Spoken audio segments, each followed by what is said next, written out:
FZ V2 मा कसरी clutch plate फेर्न सकिन्छ भन्ने कुरा यो भिडियो मार्फत देखाउँदैछु। यो बाइकको चाहिँ क्लच प्लेट पुरै ध्वस्तै भइसकेको छ। मेल फिमेल सबै खाइसकेको छ। कसरी फेर्न सकिन्छ भन्ने कुरा हेर्नका लागि चाहिँ भिडियो अन्त्यसम्म हेरिदिनु होला। यसरी सुरुमा मैले क्लच कभर खोलेँ, मोबिल पनि झारिसकेको छु। यसरी हेर्दाखेरि चाहिँ यो क्लच प्लेट एकदम घोटिसकेको छ। क्लच प्लेटहरू प्रेसर प्लेट पुरै डढिसकेको छ। यसरी यहाँ हजुरले प्रेसर प्लेटमा हेर्नुभयो भने यो डढेको ठाउँहरू देख्न सक्नुहुन्छ।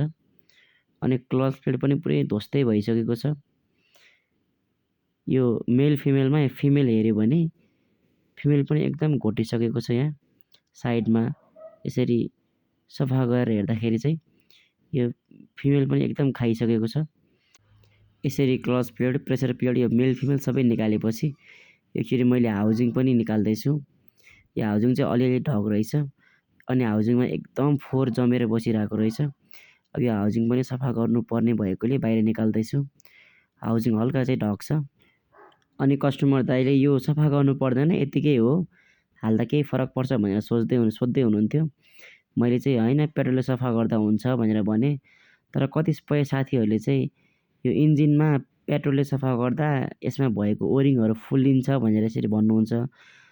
हुन त हो, तर अब यो समयमा चाहिँ अब डिजेलले सफा गर्दा राम्रो हुने हो। तर डिजेल नभएकोले गर्दा यसरी पेट्रोलले नै सफा गरेको छु मैले चाहिँ।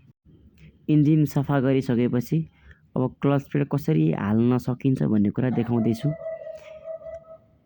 क्लच प्लेट हाल्नुभन्दा अगाडि चाहिँ हामीले यो हाउजिङको अगाडि एउटा वासर हुन्छ, यो वासर लगाउनुपर्छ। यो वासर लगाइएन भने चाहिँ राम्रोसँग क्लचले काम गर्दैन, क्लच प्लेटले, अनि हाउजिङ पनि एकदम जाम हुन्छ है त, यो वासर लगाएन भने चाहिँ। यो क्लच प्लेट चाहिँ मैले एफसीसीको हालेको छु। यो एफसीसीको क्लच प्लेट एकदम राम्रो हुन्छ। हुन त यो धेरै खालको क्लच प्लेट आउँछ, यो एमके या अरू के भन्नेको आउँछ, तर सबभन्दा राम्रो चाहिँ एफसीसीको हुन्छ है त। यो एफसीसीको चाहिँ प्रायः कम्पनीले पनि युज गर्ने गर्छ। यसरी अब यो खोल्नुपर्छ। यो चाहिँ अरू बाइकहरूको चाहिँ ढिक्कै घप्पै हाल्न मिल्छ। यसको चाहिँ पुरै पार्ट निकालेर छुट्याएर हाल्नुपर्छ। यसरी सुरुमा चाहिँ मेल हाल्नुपर्छ। यो मेल हालिसकेपछि चाहिँ यसमा एउटा वासर हुन्छ, त्यो वासर लगाउनुपर्छ। यो वासर लगाएपछि चाहिँ यसको माथि एउटा 19 को बोल्ट हुन्छ, त्यो चाहिँ हामीले ठिक्क टाइट गरेर कसनुपर्छ।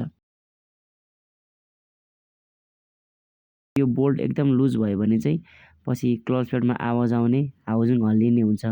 त्यसले एकदम विचार पुऱ्याएर ठिक्कसँगले कसनुपर्छ। यो 19 नम्बरको बोल्ट चाहिँ यो नटहरू सबै कसिसकेपछि चाहिँ एउटा यो रड हुन्छ, यो रड हामीले यसरी छिराउनुपर्छ सफा गरेर।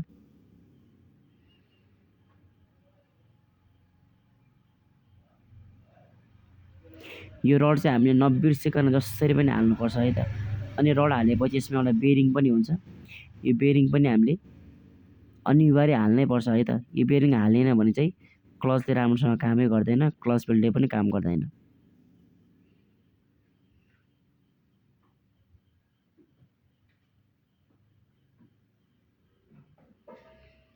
अब यो बेरिङ पनि हालिसकेपछि अब मैले चाहिँ यहाँ क्लच प्लेट र प्रेसर प्लेट हाल्दैछु।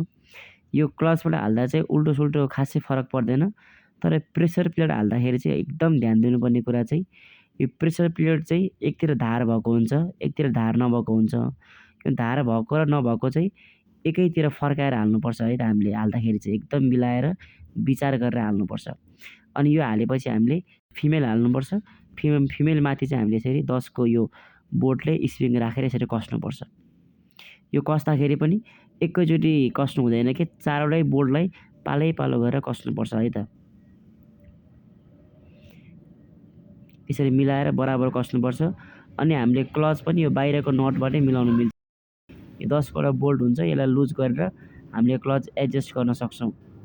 कतिको आफूलाई क्लच चाहिने हो त्यो अनुसार एडजस्ट गर्न सक्छौँ। यसरी क्लच प्लेट कसरी हाल्न सकिन्छ भन्ने कुरा यो भिडियोद्वारा हजुरले सिक्न सक्नुहुन्छ।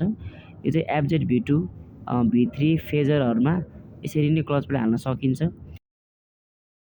यसरी क्लच प्लेट हालिसकेपछि चाहिँ यो मैले यो एउटा फिल्टर हुन्छ, यो फिल्टर सफा गरेर यसरी हाल्दैछु। यसरी कपडाले पुसेर ट्याक्क सफा गरेर यसरी हाल्दैछु। यसपछि चाहिँ अनि क्लच कभर पनि एकदम फोहोर छ। यो क्लच कभरमा चाहिँ ग्यास्केट पुरानै राम्रो छ, यो पुरानै कम्पनीकै भएको भएर मैले नयाँ चेन्ज गरिनँ, किनकि नयाँ चाहिँ हामीले अब बाहिरबाट लिएर आएको थियौँ। यो कम्पनीकै राम्रो भएको कारणले गर्दा चाहिँ पुरानै यसरी यो ग्यास्केट हालेको छु। यसरी हामीले एफजेड V2 को क्लच प्लेट चेन्ज गर्ने तरिका चाहिँ भिडियोद्वारा यहाँहरूलाई देखाएका छौँ।